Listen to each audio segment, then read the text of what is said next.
हमारे एपिसोड की शुरुआत में हमें दिखाया जाता है जहाँ पे ये लोग मीटअप के लिए आए होते हैं। ये पूरी की पूरी जगह फॉरेस्ट ऑफ सेवियर गेम की चीजों से सजी पड़ी होती है। इन सब लोगों में वहाँ पे एक और अनजान बुरा शख्स भी होता है जिसकी ईटा के साथ एक नेक्स्ट लेवल की लग रही होती है, जो देख के अकाने अपने मन में बोलने लगती है, मैं यामादा और रोरी हिमे को तो जानती हूँ, लेकिन मैं इन दोनों को नहीं जानती। सोचते हुए वो रोरी हिमे से पूछने लगती है कि ये दोनों कौन है, क्या ये भी हमारे गिल्ड से है? तो रोरी हिमे इसके जवाब में बोलती है ये मिस्टर कमोटा है और दूसरे ईटा है। बाय द वे मेरा कैरेक्टर नेम रोरी हिमे नहीं है और मैं खुद भी यही सोच रही हूँ कि तुम कौन हो। अब ये बात अकाने को हिला के रख डालती है, जिसके बाद अकाने काफी ज्यादा कंफ्यूज होने लगती है, जो देख के फिर यामादा बोलता है ये ज्यादा बेहतर होगा अगर सबसे पहले हम अपना नाम वगैरह बताएं। पर ईटा भी कहने लगता है ये एक अच्छा आइडिया होगा। तो अकाने जी मेरा नाम है ईटा और जहाँ तक रोरी हिमे की बात है उसका कैरेक्टर मैं प्ले करता हूँ।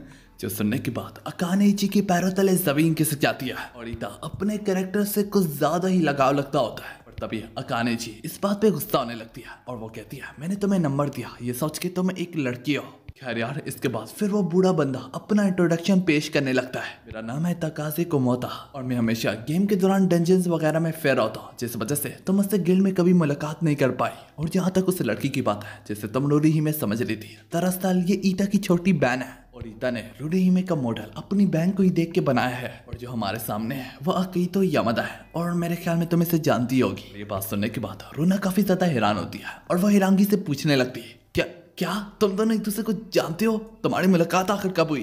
तो इस पर यामादा उससे बोलने लगता है ये तो काफी बड़ी कहानी है। मगर अकाने इनकार करते हुए कहने लगती है नहीं, हम लोग बस सिंपल एक गेम इवेंट में मिले। जबकि रूना अकाने के पीछे हाथ धो के पड़ी होती है।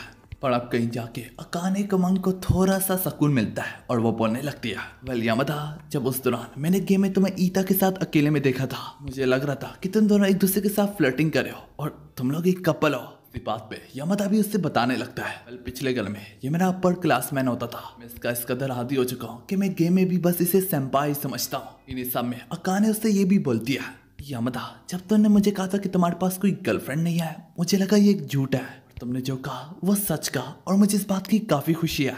अब ये कहने के बाद ही अकाने को अब कहीं जाके एहसास होता है यार मैंने ये क्या कह डाला यामादा से। और इसी बीच रूना भी अब बोलने लगती है हाँ, तुम्हें उसके सिंगल होने पे काफी ज्यादा खुशी है, क्या तुम बता सकती हो इससे तुम्हारा क्या मतलब? अकाने मत बताओ कि कहीं तुम्हें यामादा से प्यार है। और अबीता इसी दौरान अपनी बहन का मुंह बंद करवाते हुए अकाने से माफी मांगता है। जब एक तरफ ये सब कुछ चल रहा होता है उतने में अकाने का ध्यान अब यूं ही यामादा पे वैसे पड़ता है। बस वो एक बार यामादा की शार्प आंखों में देखती है, बस उसी की होके रह जाती है। उसमें इस कदर खो जाती है कि इसी अनजाने में कब और कैसे अकाने के हाथ से ग्लास स्लिप होके जमीन पे गिर के टूट जाता है। देख के अकाने सबसे माफी मांगते हुए उस ग्लास के पीसेस को जैसे उठाने को जा रही होती है, क्या मौके पे यामादा अकाने के हाथ को अपने हाथ से रोक लेता है और वो उससे बोलता है तुम अपने आप को दुखा सकती हो, क्यों ना किसी स्टाफ को बुलाया जाए। और अब दोनों के हाथ टच हो जाने की वजह से अकाने काफी ज्यादा ब्लश करती है और वो फौरन से पीछे हटती है। और अब जमीन पे बैठी अकाने खुद से कह रही होती है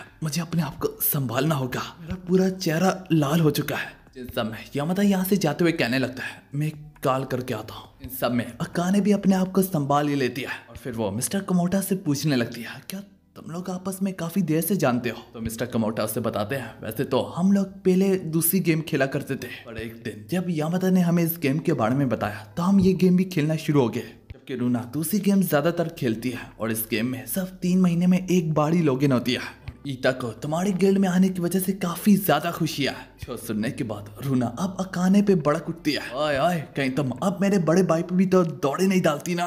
जिस पर अकाने पहले ही लम्हे में इनकार कर डालती है। तो इसी में हम ईटा को यामादा के पास आते हुए देखते हैं और वो से बोलता है वैसे तो मैंने समझा था तुम कभी झूठ नहीं बोलते, लेकिन तुम काल का बहाना करके यहाँ पे आए हो। इस समय यामादा उससे बोलने लगता है जब मैंने उससे ग्लास उठाने से रोका था वो एकदम से पीछे मुड़ गई। मुझे लगता है कहीं अकाने मुझसे नफरत करती है या फिर मेरे ख्याल में रूना की बातें से काफी ज्यादा चुभ रही थी।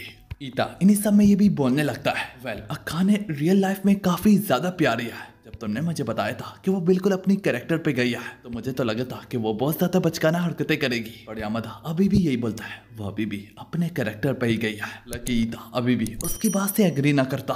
और यहाँ पे ईता उसे ये भी बताता है, पहले तो मैं तुम्हें तंग करता था कि तुम्हारे पास कोई गर्लफ्रेंड नहीं थी और इस पे काफी मजा भी आता था, और अब ये बढ़ता चला जा रहा है, तुम्हारा लड़के से बिहेवियर काफी ज्यादा एबनॉर्मल है। ये बात सुनने के बाद यामादा को अपने बचपन में एक लड़की की याद सताने लगती है, जहाँ पे वो लड़की उससे बोलती है तो अच्छा तुम्हें मेरे लिए अफसोस होता है, और इसी बीच में वो कुछ और भी कहती है जो कि हमें आगे बताया जाएगा। यहाँ पे वो रोते हुए यामादा से कहने लगती है तो ये बात है। इसके बाद वो लड़की उसे फाइनल गुड बाय कह के वहां से चली जाती है, और इसी को याद करने के बाद यामादा काफी ज्यादा दुखी होने लगता है। जिस सब में सारे लोग खाना पीना करके अपने अपने घरों को जाने लगते हैं, तभी रोना कमोडो से कहने लगती है ये कहने के इरादे मुझे ठीक नहीं लगते। ये मेरे भाई और यामादा दोनों पे एक साथ दौरे डालती है जैसे कि एक बीच हो, और रूना यहाँ पे डिसाइड करती है चाहे उसके लिए कुछ भी वो करे मगर वो उसे गिल्ड से निकाल के ही रहेगी। तो इस सीन में यामादा और अकाने एक साथ घर जा रही होती है क्योंकि दोनों का घर पास में ही मौजूद होता है। तो रास्ते में दोनों के दोनों काफी ज्यादा चुप होते हैं,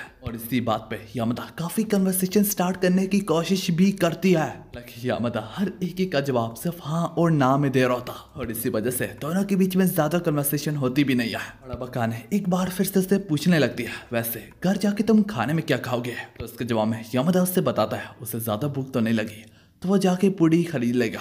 काने इससे वैसे तो मजाक समझ रही होती है, मगर जब वो लोग ट्रेन से उतरते हैं तो यामादा सही में जाके पूड़ी खरीद के आता है। यूं ही फिर बाकी का रास्ता वो लोग वॉक करके जाने लगते हैं। काने के पूछने पे यामादा उससे रास्ते में बताता है कि हाँ वो ज्यादातर खाना कन्वीनियंस स्टोर वगैरह से बाय करता है, और वो घर पे कुछ भी खुद कुक नहीं करता।